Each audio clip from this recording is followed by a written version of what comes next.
Hey, my favorite gay, me Brooke, what's up? If you're new to the channel, don't forget to subscribe to become one of my little sunflower babies. Also, don't forget to ding that little notification bell so you don't miss a beat. So today, I'm wearing my Love Wins shirt, and I have 3 books to share with you. So I read 3 books in a week, and I don't have a lot of time to do YouTube videos as for late because I got a job. Woo! So yeah. So if I have time to make videos, I will. So yeah. Anyways, so this is going to be a very long book review since I have 3 books and I have a lot to talk about. But for each book. So yeah.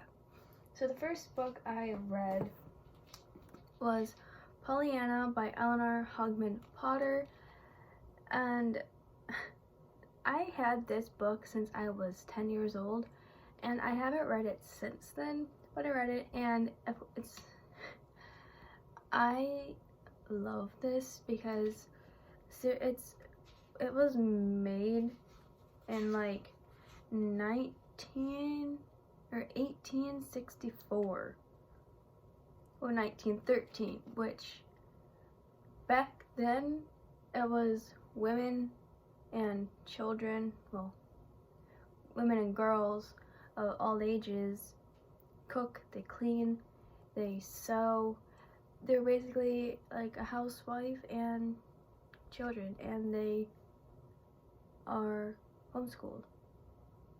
So anyways, Pollyanna is about this orphan who lost both of her parents, I think, in a car crash. And Pollyanna, she is going to live with her aunt, and her aunt Polly isn't really that great of an influence on her. She's very bitter. She has just a dark presence. But then when Pollyanna comes along, she has this game where she has to be glad about everything, even when she's sad. And Pollyanna teaches Nancy, which is the maid, and the gardener, old Tom, about this game, and she's basically a ray of sunshine for the townspeople and for her aunt and Nancy and old Tom. And she meets this man who is also, he's very bitter, and when he meets Pollyanna for the first time, he doesn't really know her, but when he gets to know her, he wants to adopt her because he knows her story. And it was just a very fluffy read, and I read YA from today, obviously, and reading a book so long ago is really eye-opening for me because I love old-timey stuff, and my gran gave me this book, I think because I act like her in sort of way. So yeah. That was Pollyanna by Eleanor Hogman Potter. Then the second book I read was What If It's Us by Becky Albertalli and Adam Silveria. And Becky Albertalli is the author of Simon and the Homo Sapiens Agenda, and Adam Silveria is the author of They Both Die at the End, so if you know those authors, you know why. And this book is about 2 boys who are gay, and one bumps into the other at a post office, and they talk, they flirt, and then I forgot, Ben, who is carrying the box to the post office, is mailing his things to his ex-boyfriend, but of course he doesn't have the guts to do it. And then Arthur thinks that Ben is um, is his ex-boyfriend Hudson, and it's just star-crossed lovers sort of thing. And then Arthur posts something on his coffee shop, on Ben's favorite coffee shop, and Arthur sees it, or Ben sees it, and they fall in love. And it made me cry 5 times because it's just, I love it so much. It's just, I love it.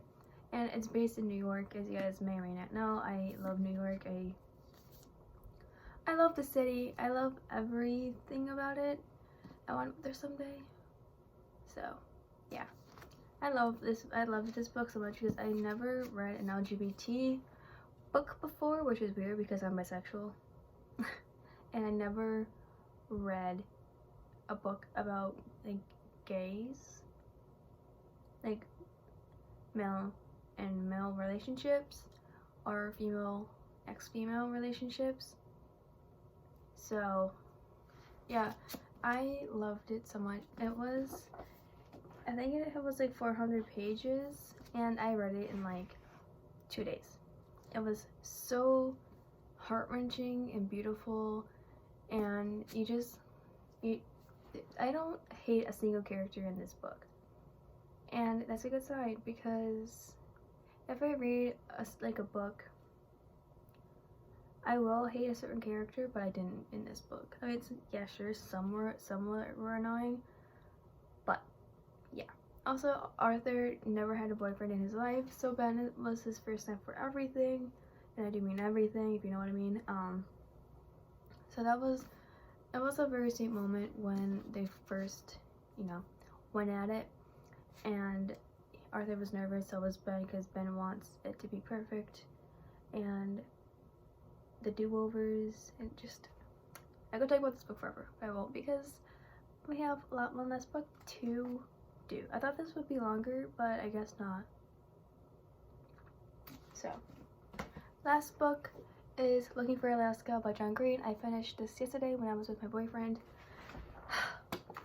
I haven't read John Green in such a long time, and this was on my TBR for the longest time. Now I can put it with my have-read shelf, where all of his books collect dust.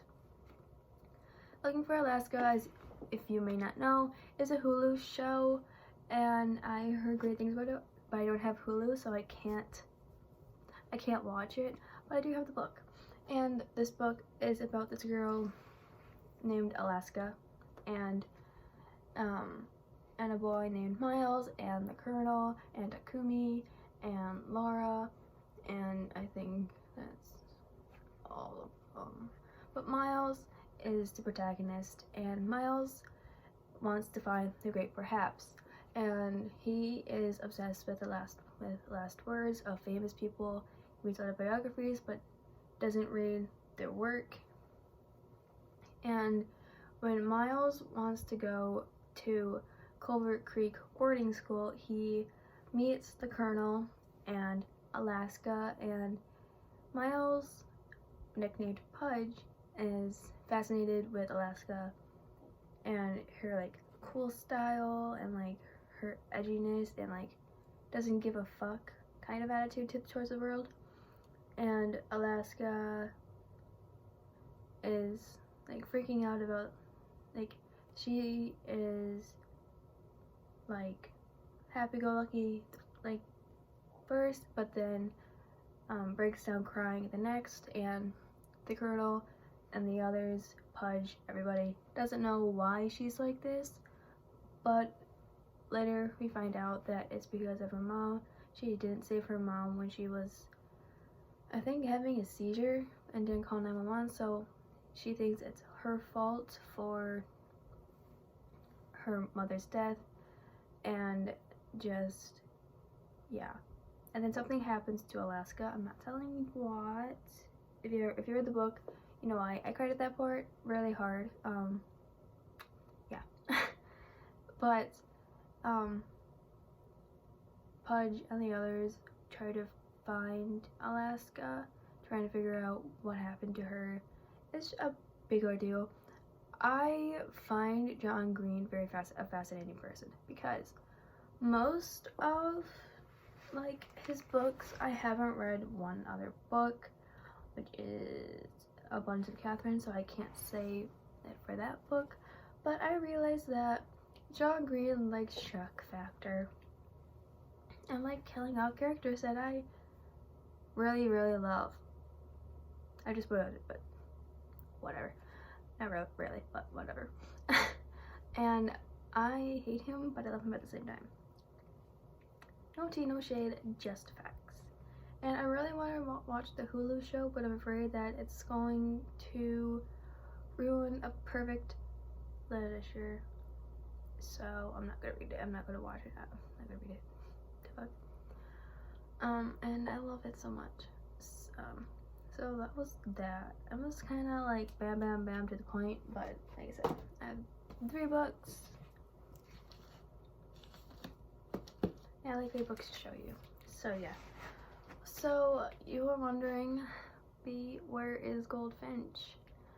I stopped it at like 120 pages because the movie ruined it for me, and I hate like reading the book after the movie because the movie plays in my head, and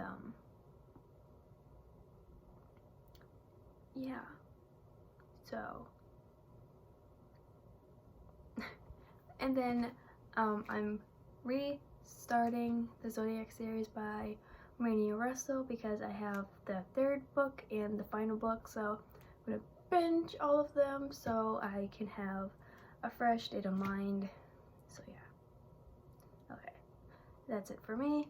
I hope you like this video. Don't forget to subscribe to become one of the Sunflowerbreezes, and also don't forget to ding that little bell so you don't miss a beat. Also, don't forget to give this a big thumbs up if you like a conjoined book review. I'll do it if you like it, I guess. Comment down below if you've read any of these books and are books that I've mentioned. Tell me what you think, your thoughts, opinions, whatever. Also, don't forget to follow all my socials. They're always in the description down below. You can follow me on my Wattpad. I write fan fiction and fiction of all sorts. I have an Instagram. You can DM me. I always answer DMs. You can follow me on my Twitter, on my Vsco and my WeHearted. It's like my Tumblr. You can follow me on my TikTok too, and my Spotify. Just listen to all my playlists. It'll be greatly appreciated. So yeah, I think that's it for me. Goodbye. Tell me your favorite bye.